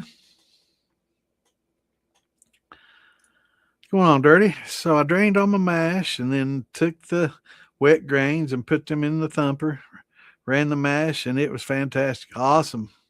So instead of throwing away the sludge, I got an extra half gallon. That's awesome. Hell yeah. So if Phil Billy, and hopefully Ian's still watching, Big E. Hopefully they're still watching.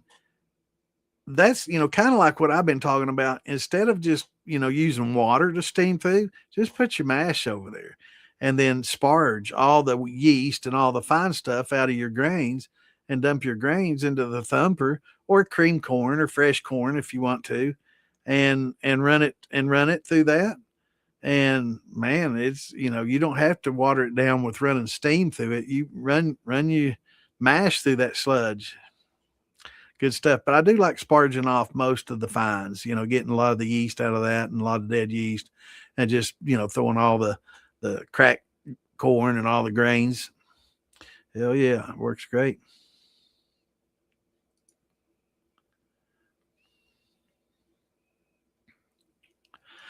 Stuck all grain sour mash. What can I do to get it going again? What do I need to check pH? Usually with especially if you're adding a back set like we do, it's always the pH gets dropped down from that back set. It's really acidic. Throwing in those oyster shells, throwing in that cheesecloth pouch, make you a big pouch, of those oyster shells and keep them in there. It's great for sour mash because it'll help you keep that pH from crashing down. And it keeps it sour. A lot of people think that the sour mash, the sourness comes from the spent grain, and no, the bitterness comes from the back set that you're adding, and it's such a low pH. Your pH is going to be about 3.5 to 4, 0.5, somewhere in that range. It's going to be more acidic, but that's fine. But once you add those oyster shells, it'll help keep it buffered to around 4.5, and that's perfectly fine for your most all. Well, if you're using Fleischmann's bread yeast or something like that, it's not going to be so good for that. But most distilling yeast and wine yeast and stuff, they're acclimated for acidic, conditions like that. So it's not going to be a big deal for them. But yeah, 3.5 to 4.5, and then, especially 4 to 5. 4 to 5 is great. But you're not going to get most of your, sour mashes at a 5 pH. Most of them is going to be in the 4s because of the back set that we're adding. So, but don't use so much back set that it drops that pH, because it's pretty acidic, and you offset that acidity with water and sugars and stuff that we add and supplement, right? So it helps neutralize some of that, negative pH that we're adding with that back set. Best thing to do with that, once you develop a regiment, each generation, how much back set to take out, how much sugar you're going to need to add that sugar to that hot back set, stir it in, let it cool, and then add it, and then add your water, and then add some fresh grains, take out some grains and add some fresh grains, and help keep that flavor profile up. And you can just keep it going forever. If you take about 10-15% of the grain out and keep adding that amount back in, you can use a little strainer, get in there and, get all your juices out in one of those little kitchen strainers, right? The metal screen strainers. Just scoop it out, stretch it, and then just dump it in a jug or a bowl, and just measure how much you take out, press it, get all your liquids out, and just measure visually how much you're taking out, and then add that much cooked corn back into it, right? Or you can just use sweet corn too. Just grind it up and add it back in there.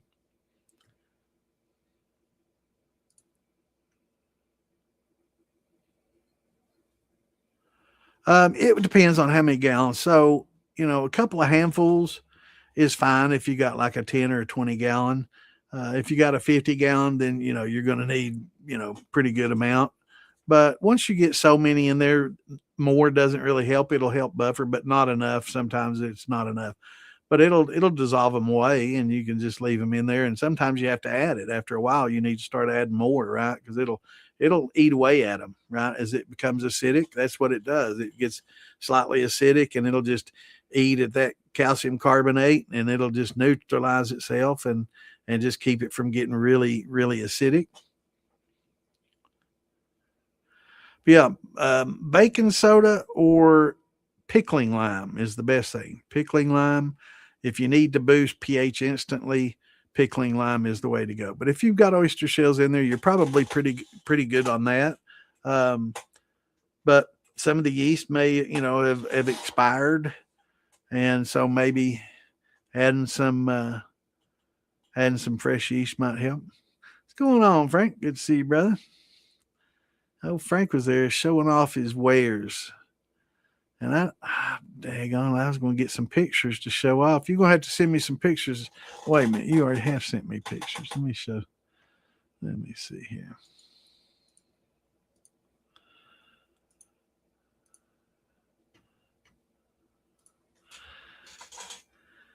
He's getting quite a bit of attention over there, man. I saw a lot of people going over to.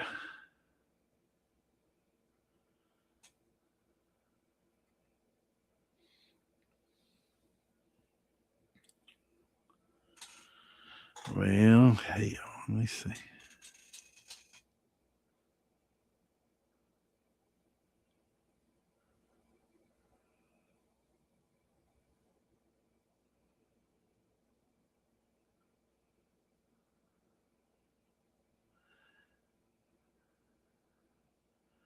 What in the world ain't I seeing?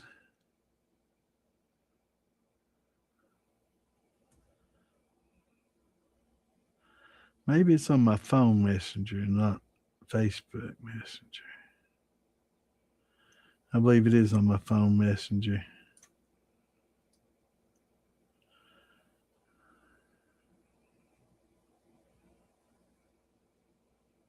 Yeah, it's not been that long since you sent me some pics. I guess it's on my phone messenger. Send me something in Facebook and I can share it and show everybody.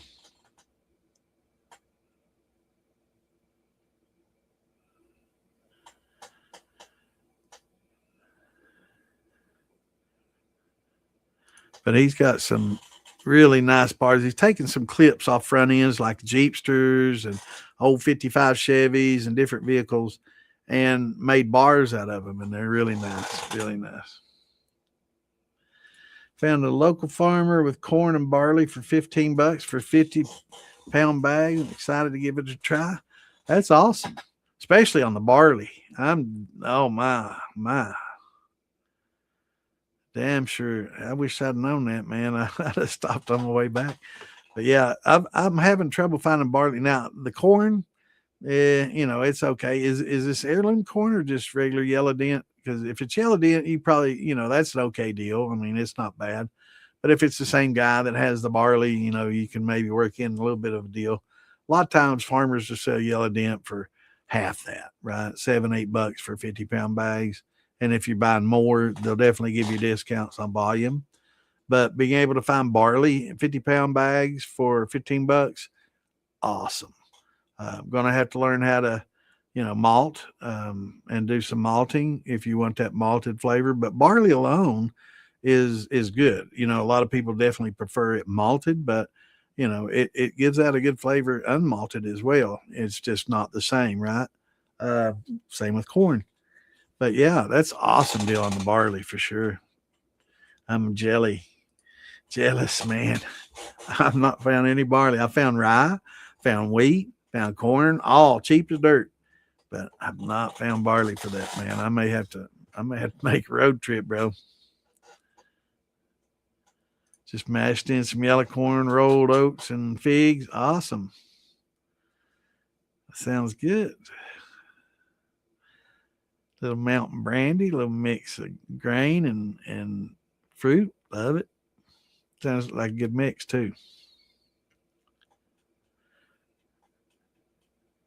But yeah, corn oats and barley.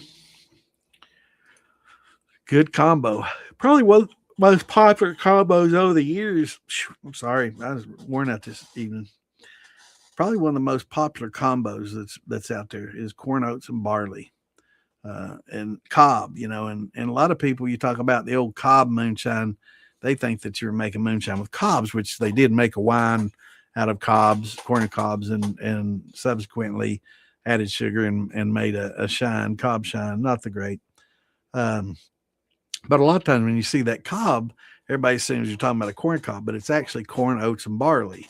It's just the acronym for corn, oats, and barley, and probably one of the best combos out there. And you don't see a lot of oats in commercial distilling, uh, but that's where they're missing out because it really, wheat, rye, barley, corn. Those are the four, you know, Pinnacle grains. Everybody uses those. But oats are the unsung hero, man. You don't really hear a lot about them, but they add such a good, soft mouthfeel, especially if you're doing brandies. They're really good grain to do a split brandy with. It gives you that soft creaminess that you want, like in a peach cobbler. So peaches and oats make a good split brandy or mountain brandy. Really good. Um, Split brandy, mountain brandy. There's different terms that sometimes are used interchangeably. We always talked about mountain brandy as a grain and a fruit, and a split brandy as two different fruits in one brandy, right? So, but I guess it's kind of been interchangeable for so long. It's just, but we may have been using the wrong terminology. I wasn't always up with the lingo back in the day. Just like smearing, I called blending because I didn't know that there was a technical term for it until much later. But we always called a split brandy two different fruits going into one brandy, and a mountain brandy where you used predominantly corn with a fruit. But oats, if you want to get that cobbler, that's definitely one of the ways that you can do it. And you can also introduce a lacto infection right there at the very end to get that creaminess, that softness, so you can get the oats, get the creamy softness from the oats, and do the lacto at the end, and get that cobbler effect.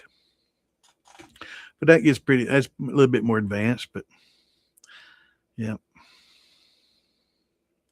Missing our buddy Clint. I guess he's working away. He ain't even chimed in. So that means he's busy as hell right now. Hope you're doing all right, brother.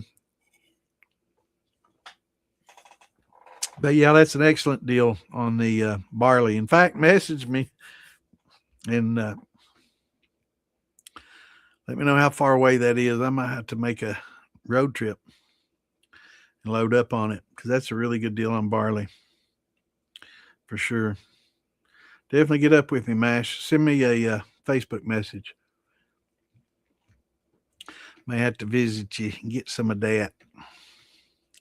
Go see the man. But I'm assuming that's yellow dent, not heirloom corn, right? Damn, if that's heirloom corn, man, that's hellacious. I'd definitely love to get me some Ohio blue and barley at $15, 50-pound bag, but I don't know, I was just dreaming. But actually, for barley, that's a really good price, and it's not too hard to malt it.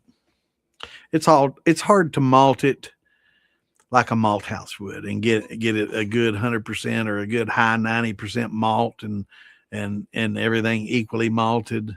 Trying to think of there's a technical term for it.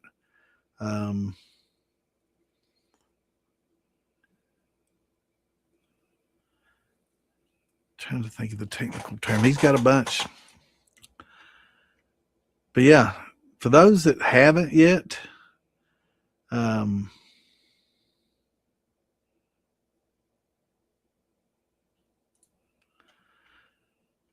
you're young, if you've got some family property or you got property, I'll say this every week till I'm dead.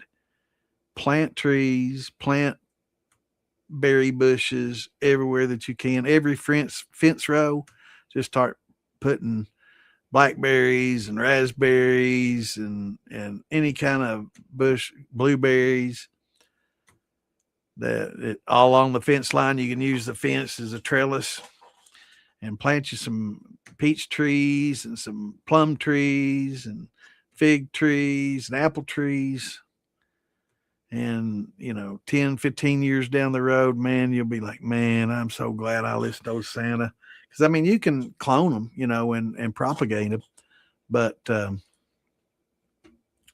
absolutely be glad you did it, because you'll have so much free stuff to make brandies and wines with, and it's kind of off the grid too, because who knows, 10, 20 years from now, you'll be like, oh, Santa saved her life, man. Without all this fruit, what would we be eating right now? We got a garden, but now we got all this fruit and, living off the land. I mean, who knows what the future holds, man? So if you got a little land and having that, it can be very invaluable. And if nothing else, it's going to attract game and wildlife that you can hunt. So even if you don't go out there and pick all the berries, and you're going to have a lot more rabbits, and every one of those fence rows will be loaded with rabbits. You're going to have, deer and a lot of other animals coming in and eating a lot of that fruit. So it's good. It's good for a lot of things. I just don't understand why all the national forests we have, why they, and I guess all these fruit producers kind of pay them not to, but every forest we should have people going in and planting apples and pear trees and peach trees. And I know some of them require pruning and all that, but they'll be fine wild. Let them grow and just grow naturally. Drop the seed. Let other animals pick them up and drop them a few miles away when they take a dump and propagate and and start adding some of these fruit trees back and nut trees, as well. So plant you some pecan trees, some walnuts. Definitely be glad you did, especially if you're real young. If you're in your 15s, 20s, 30s, by the time you're, my age, you'll be so glad, that you spent that little bit of time and effort and bringing them up, and it'll pay off in spades for sure. Definitely, definitely. You'll be glad you did. I've got some property with some on it, but I have to drive 2.5 hours to pick blackberries. That's awful. It's a long drive just for blackberries, the gas. I can just buy them, right? A lot cheaper. And they're not the briar or the thornless. So, you get to get torn up. But yeah, on each side of the road, all the way up into the property, blackberries on each side. And they grow out into the road. And you go through there on your 4-wheelers, man, you got to have long sleeves. It'll tear you up. But they're definitely nice, man. They're usually as thick as they can stick. You just go up through there on your 4-wheeler and just stop and pick. Stop and pick. Just all the way up, man. Just load them up.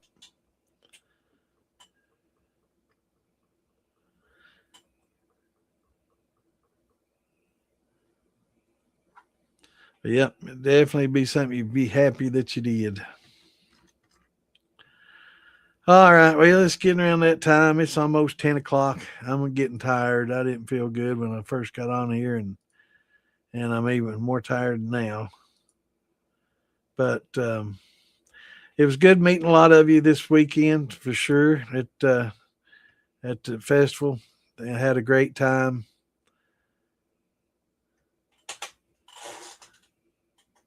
And look forward to seeing more people, I guess. Far in the Bottle will probably be the next one. But yeah, it was a great time. You're welcome, Mitch. Hey, anybody that's got questions now, it's now's the time to ask. Jump on here and ask all your questions. I know a lot of people listen and don't want to chime in, and they wait for somebody else to ask the question. And like I was telling some people this weekend, I would say 7 or 8%, very small amount of people actually watch this live. I'd say 92 or so percent. Well, they give us Facebook gives us that's just on Facebook. Give us the logistics, So sometimes, we only get like 100 or 2 views live. And what you see in the top corner isn't just that's just the page that you're watching it on. How many people are on the page you're watching on? There's people on each page that I share it to that watch it that get some of them will be ones and twos, and they think, well, there's only 1 or 2 people watching this podcast. No, that's just how many people that are watching it on that particular share. So added up, it adds up to quite a bit more. We'll have a couple hundred maybe, usually around 70, 80-ish. But over the next week, it'll be over 1,000, and that's just on Facebook. And it's just people, and I get messages, thanks for the podcast, and they listen to it at work or on the way to work or on the way home. So this message is all those people out there. If you have any questions at all, and that's the whole reason behind this podcast is so you don't have to listen to 5,000 hours of videos to get your questions answered. So if you do have some questions that you're not getting other people ask them for you, jump on here and ask them. You can make a anonymous YouTube account and ask anonymously. I know a lot of people are kind of apprehensive about asking, so yeah, make you anonymous YouTube account, and you can make you can get you one of these. I'm trying to think of the name. It's some new company, but anyway, you get free emails through them. They don't know who the hell you are, so get a little free email. Use that as your login for your YouTube, and you can definitely kind of ask your questions anonymously if you want. Used to have a blackberry honey hole, but now it's a suburban jungle. Yeah, yeah. That unfortunately, that's what happens a lot. That's why I say, it. I don't know what they would do, but I don't know if they'd say or do anything if they caught you out in the national forest planting berries, bushes, or something. If you had a particular place you'd like to go that's owned by the federal park or something, I don't know. There's probably restrictions. I don't know. But I mean, it'd be hard to be a judge and say, all right, you're guilty of planting that apple tree out in the national forest. How dare you plant food out there? But you never know. But you'd think a lot of these parks and places would have it, and just it'd solve a lot of hunger. If starving people just have a place to go, they wouldn't have to panhandle. They just go out in the park, start picking, apples. I mean, they'd probably end up fighting over them or something, but yeah, it'd be nice if we could have a lot more wild blackberries planted. But if you got a place you like to go hunt or something, start you some blackberries along, and you can clone them. So once they get to a certain point, you just cut them off and use this root clone and root them, and they'll start a new plant. I'm sure there's specific ways to do it where it propagates properly, but watch some videos on that, because I know buying plants from like Stark Brothers and all that gets quite a bit expensive. But once you get an established bush, you can start cloning and creating more shoots off that, and just propagate from that, and have quite a bit. So a little bit of work, but it definitely pay off in spades over the long run. But anyway, it's after 10. It's good seeing everybody. It's great seeing everybody at Maggie this weekend. And thanks for coming out and turning out. And thanks for coming and seeing me. I wished I'd had more time to sit and chat with everybody, but I really enjoyed chatting and meeting a lot of y'all. But we will jump off here. Well, hope you can get some of that good rest. Yeah, me too, brother. Yeah, me too. I'm tired. I don't know if you can tell it by looking at me, but oh man, I was nodding off right after dinner, and we watch shows, after we eat, and we'll sit and watch TV shows. And right now, I'm trying to think. La Brea is what we're watching on Netflix right now, and I couldn't even tell you what that last episode was. I was just nodding off and just and elbow me. I'll be over there snoring. But it's pretty interesting show. All right, y'all. Well, everybody have a great week. We'll keep you in our prayers, Mr. Mash Bro. And hope you get feeling better, brother. And stay in touch with me. Yeah, let me know. Let me know where this Barley Man is. Give me his info. I may have to pay him a little visit for sure, because everything else, like I say, I can get my wheat and my rye and my corn cheap as dirt. In fact, it's $7 for a 50-pound bag, but not my barley. So I need to know this mine. I'm gonna have to pay him a visit, get a few £100.